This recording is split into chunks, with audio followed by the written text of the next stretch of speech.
Paano maglagay ng lock screen password sa Samsung Galaxy A02? So, punta lang tayo sa may settings.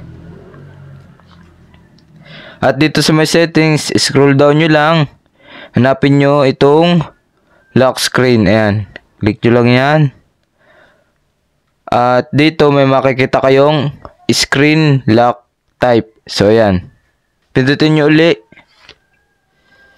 Once na mapindot nyo na, mapupunta kayo dito sa may pamimilian kung pattern ba, pin, password, or none.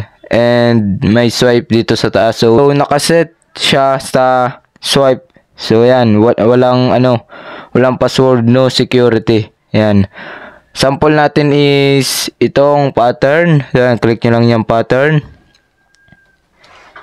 At dito, kayo na ang bahala sa gusto ninyong pattern na ilagay. So, halimbawa natin is ganitong pattern.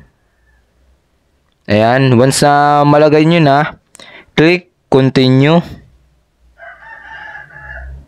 Pagka-click nyo yung continue, ayan. Nakalagay is ulitin lang natin yung nilagay natin kanina doon sa kaunahan na pattern. Ayan. Ganun lang ulit para ma-confirm. Ayan, then click the button confirm.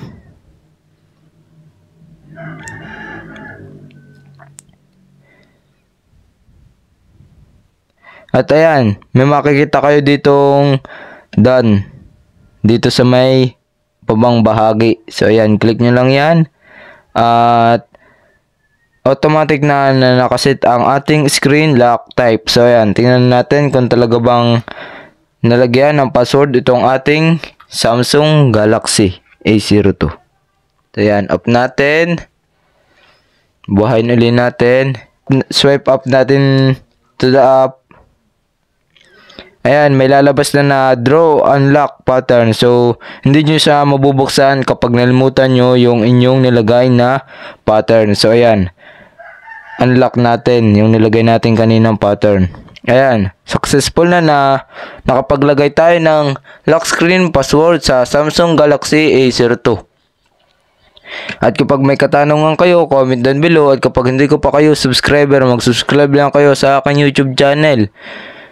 Pindutin ang notification bell para sa mga susunod na video like this.